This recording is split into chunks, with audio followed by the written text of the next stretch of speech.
Hola chicos, vamos a explicar ahora el tema 6, que es el de las proteínas. Vamos a ver cuáles son las características más importantes que tenéis que memorizar de ellas.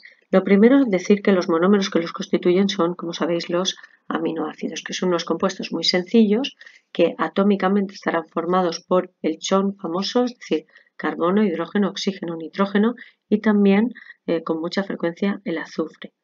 Muy presente en las proteínas, y que la estructura que vais a encontrar de aminoácidos será un carbono alfa central que tendrá unido un grupo carboxilo, que es el COOH, el grupo amino, que es el NH2, y luego un grupo lateral R que puede contener más grupos carboxilos o grupos aminos. Y ahí tenéis cómo quedaría la fórmula de un modo lineal. Y esta estructura que estáis viendo aquí es como queda realmente de una forma espacial, el grupo carboxilo y el grupo amino. Vale, veis cómo a la hora de nombrar los aminoácidos se va a hacer según el grupo R, pero realmente nosotros no tenemos que nombrar los aminoácidos para la preparación del examen de bachillerato ni tampoco para la PAU, simplemente tenemos que saber reconocerlos, saber cuáles son los aminoácidos ácidos, básicos y los neutros. Bien, luego más adelante os especifico un poco esto. Vale, los aminoácidos son sus naturaleza física, es la que tenéis ahí, son sólidos, solubles en agua, cristalizables, incoloros y tienen una elevada temperatura de fusión. Hemos dicho también nosotros en clase que tienen un carácter anfótero, es decir, que pueden ser o actuar como ácido o base según el pH, que se caracterizan porque con este carbono asimétrico pueden formar isómeros, como sabéis, y que la mayoría de las formas de histeroisomería, que pueden ser D o L, en este caso los aminoácidos proteicos suelen ser de estructura L. Aquí tenéis todos los aminoácidos que podemos encontrar. ¿Me los tengo que estudiar todos? No, me tengo que estudiar estos de abajo. Cuáles son los básicos, que son la lisina, la arginina y la histidina, y luego cuáles son los ácidos, que son el ácido aspartico y el glutámico. El resto serán los aminoácidos neutros. Bien, las propiedades ácido-básicas de los aminoácidos son muy importantes porque esto significa que si pueden actuar como ácido o como base según el pH, van a poder también tener una función tampón.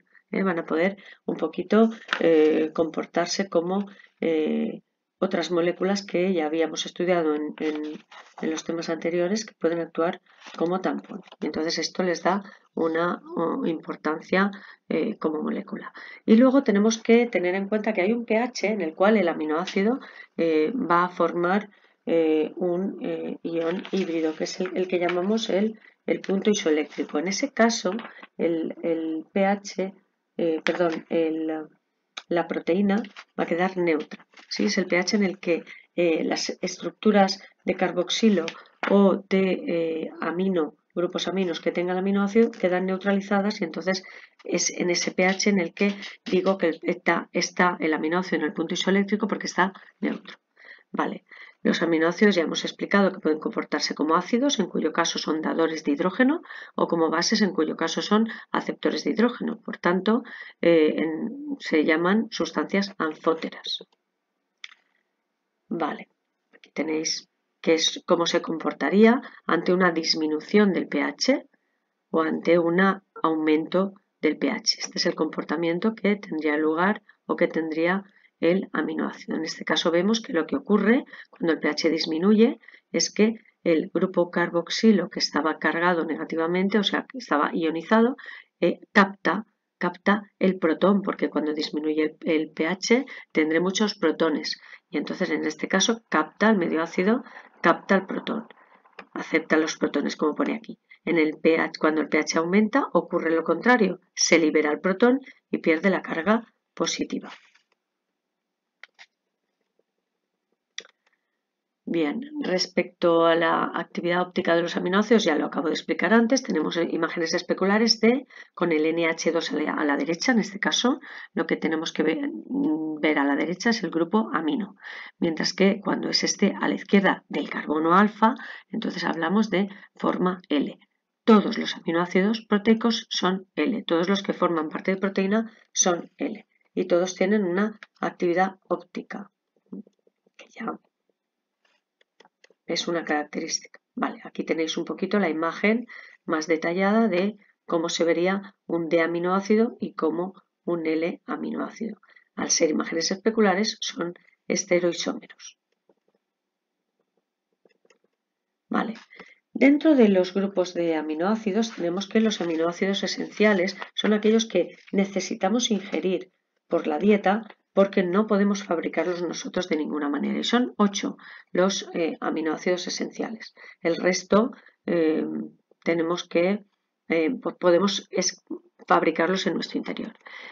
Bien, ¿qué es lo que pasa cuando tenemos una proteína? Para formar una proteína voy a unir aminoácidos. ¿Y cómo se van a unir los aminoácidos? Se van a unir mediante el enlace peptídico. El enlace peptídico es muy importante. Es una unión covalente. Tenemos que saber que tiene una fuerza. Y esa unión es de tipo amida. Y se va a producir entre el grupo carboxilo de un aminoácido y el grupo amino de otro aminoácido. Y en esta unión va a perder una molécula de agua. Daros cuenta que toda esta estructura es el enlace peptídico. Por tanto, ahora luego veremos cómo el enlace peptídico tiene un carácter de parcial de doble enlace, porque no es todo, aunque esta estructura es rígida, se mantiene rígido la proteína por esta zona, por los enlaces peptídicos, no es totalmente un doble enlace. Por eso no se puede, por eso tiene rigidez, porque tiene parte de doble enlace, pero también tiene parte de enlace simple y esto le aporta una rigidez a la molécula. Bien, y quedan todas las estructuras, como veis aquí, en un plano. Vale, a la hora de nombrar las proteínas, cuando yo tengo 2 aminoácidos hablamos de dipéptido, 3 tripéptido, cuando ya tengo menos de 50 oligopéptido y cuando tengo más de 50 entonces hablo de polipéptido. Ya sabemos que cuando ese polipéptido se pliegue, se estructure en sus estructuras secundaria, terciaria y siguientes, lo que va a ocurrir es que va a formar una proteína, porque ya tendrá una estructura funcional. Bien, aquí esta parte no es necesario que la conozcáis con tanto detalle, por tanto me salto la diapositiva. Y esto, bueno, son algunas funciones que tienen los péptidos y oligopéptidos no proteicos. Hemos dicho que los había proteicos y no proteicos. Pues no proteicos importantes serían, por ejemplo, estas hormonas que veis aquí, la oxitocina, la vasopresina, la insulina y el glucagón. Y también muchos antibióticos, muchos funcionan como antibióticos. Vale. Nada, que están los enlaces en el mismo plano, todos los átomos quedan en el mismo plano del enlace. Y aquí lo único que puede girar, ¿ves? Los únicos enlaces que pueden girar son los formados por carbono-carbono y carbono-nitrógeno, es decir, los que tienen enlace simple. Y lo que no puede girar es el enlace doble, en este caso. ¿Qué estructuras podemos tener en las proteínas? Bueno, pues en las proteínas podemos tener varios niveles superpuestos. Tenemos una estructura primaria que, como sabemos, es la secuencia de aminoácidos en un determinado orden, siempre con el primer aminoácido que tendrá el grupo amino libre y el último aminoácido es el que tendrá el carboxilo libre. Después tenemos la estructura secundaria, que es el plegamiento de la primaria, y ahora veremos de qué forma, en las siguientes diapositivas, de qué forma se puede hacer. La terciaria sería el plegamiento de la secundaria, que es una estructura fundamental porque es la que determina la función de la proteína, como veremos, y finalmente la estructura cuaternaria, que solamente la poseerán, que es la de plegamiento de la terciaria, y solamente la tendrán aquellas proteínas compuestas por 2 o más cadenas polipeptídicas. Bien, la estructura primaria no me voy a entretener mucho aquí, es la estructura en la que tengo todos los aminoácidos unidos uno detrás de otro con enlaces peptídicos. Ya está, esa es la estructura primaria, que es la que veis aquí. En esa estructura primaria, fijaros cómo la disposición de los grupos R, de las cadenas R, que son las que determinan la naturaleza de cada uno de estos aminoácidos que se están uniendo, están hacia las partes externas de la cadena, mientras que el centro de la cadena es la cadena carbonatada y los nitrógenos. En la estructura secundaria, los modelos más frecuentes son el alfa hélice y la conformación beta. Y también hay una especial que es la hélice de colágeno. Vamos a ver ahora cómo es cada una de ellas. Aquí tenéis la estructura de alfa hélice, que se caracteriza porque tiene esos puentes de hidrógeno intracatenarios que van a producirse, cuidado aquí, entre el grupo amino del primer aminoácido y el CO del cuarto aminoácido que le sigue. Y esta estructura tiene una vuelta cada 0,54 nanómetros. Vale, ahí tenéis un poquito más características de este enlace, de esta estructura. La conformación beta es una conformación en zigzag y sabemos que se llama también lámina beta y tiene un acoplamiento de segmentos de una misma cadena polipeptídica o de diferentes cadenas polipeptídicas. Hay enlaces de hidrógeno intracatenarios. Bien, vamos a ver cómo es esa disposición paralela o antiparalela. Tenemos aquí que la forma paralela serían unas cadenas polipeptídicas dispuestas en el mismo sentido nitrógeno-carbono, mientras que en el caso de la antiparalela tendremos una que está en sentido grupo amino, grupo carboxilo y la otra grupo carboxilo, grupo amino. Vale. Las más frecuentes es la disposición antiparalela. La hélice de colágeno es una estructura especial que se caracteriza porque es una estructura rígida en donde lo que vamos a ver es que no existen hidrógenos intracatenarios y queda como una molécula plegada, como una doble hélice, como una hélice plegada sobre sí misma. Por tanto, es más gruesa que la alfa hélice y le da a los tendones, por eso es la ideal en los tendones y tejidos conectivos, porque tiene más resistencia. Aquí tenéis los enlaces que podemos encontrar en la estructura terciaria, que son los de hidrógeno, y también los más débiles, que serían las interacciones hidrófobas, fuerzas de Van der Waals, y luego ya tenemos los enlaces iónicos y los puentes de sulfuro, muy importantes, entre grupos SH.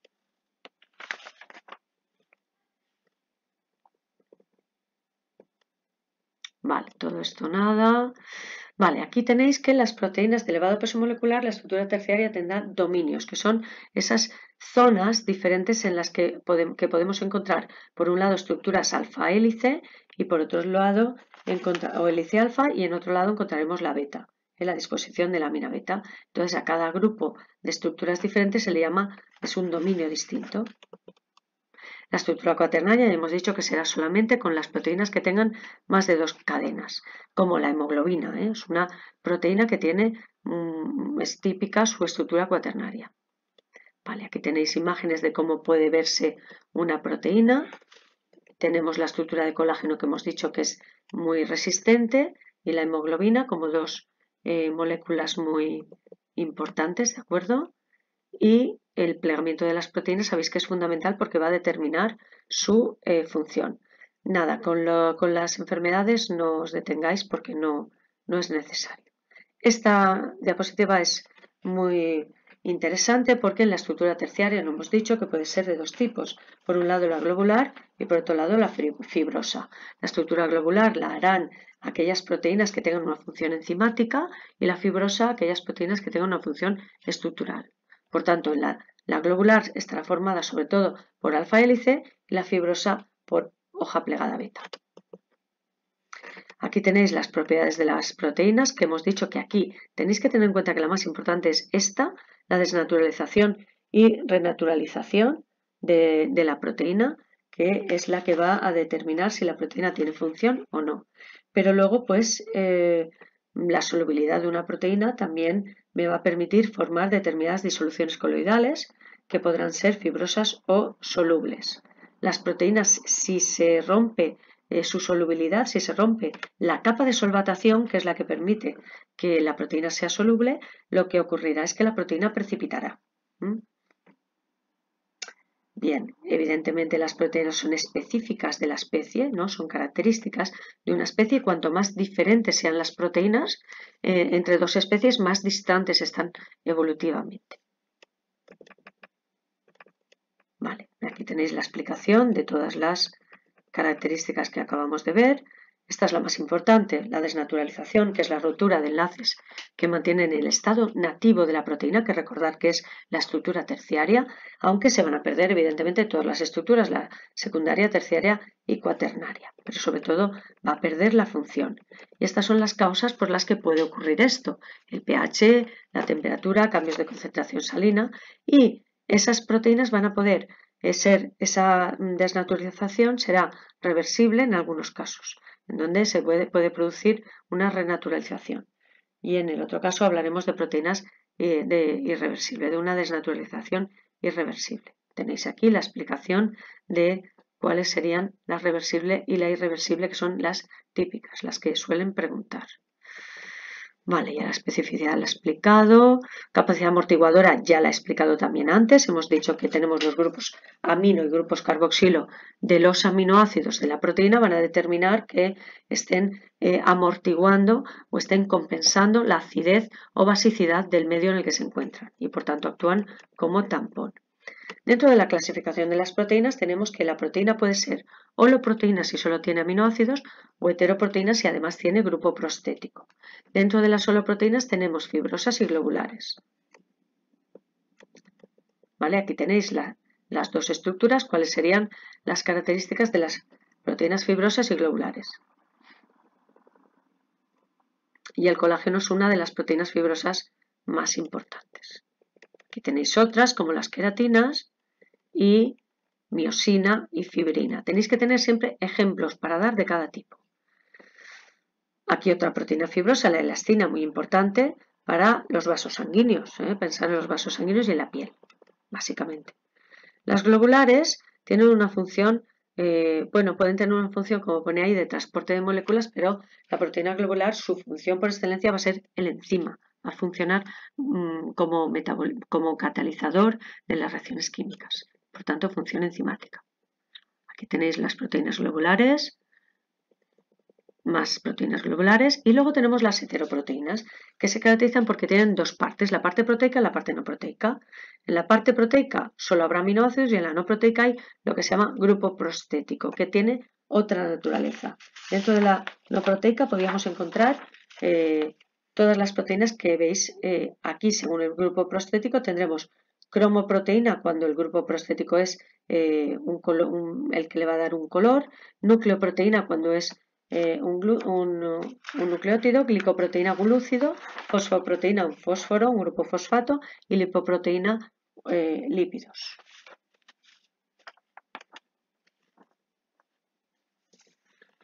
Aquí veis o vais viendo cada una de ellas. Los pigmentos, ¿vale? La cromoproteína lo que tiene son los pigmentos. Y tenemos como ejemplo la hemoglobina y la mioglobina. Las nucleoproteínas tienen ácido nucleico como grupo prostético y es la cromatina. Las glicoproteínas el carbohidrato, como el fibrinógeno. Fosfoproteínas tiene un grupo prostético que es un ácido fosfórico de cualquier tipo y un ejemplo es la caseína de la leche. Aquí hay lipoproteínas que son las más importantes, la LDL y la HDL, que como sabéis son transportadores de colesterol. Tengo el LDL, que sería el que llamamos colesterol malo, y el HDL, el colesterol bueno, porque lo que hace es limpiar la sangre. Ahí tenéis la estructura de las dos. Y, bueno, la proteína puede tener varias funciones. Una es su función de reserva, de almacenar compuesto. Otra, la función de transporte. Y ahí tenéis qué proteínas tendrían esta función. Recordad que os he pedido que estudiéis de cada proteína su función. ¿Vale? Tenéis que saber de qué tipo es, si es globular o fibrilar y cuál es su función. Eso es lo que hay que estudiarse. Aquí tenéis otro tipo de funciones: contráctil, protectora defensiva o hormonal, y ejemplos. Bien, la función estructural es muy importante. Todas las proteínas en todas las membranas plasmáticas, entre los lípidos hay proteínas, que pueden ser proteínas en la capa externa de los lípidos o en la capa interna o incluso a través de toda la membrana. Y son lo que llamamos las glicoproteínas o glucoproteínas, que es esto que estáis viendo aquí, ¿veis? Son proteínas que atraviesan la membrana o que se quedan en la parte externa del todo, como esta de aquí, o solamente en la capa interna, como esta de aquí. Y esta es la diapositiva que os he pedido que os estudiéis para el examen. Bueno, un tema un poquito larguito, pero había que explicar todo esto. Venga, un saludo.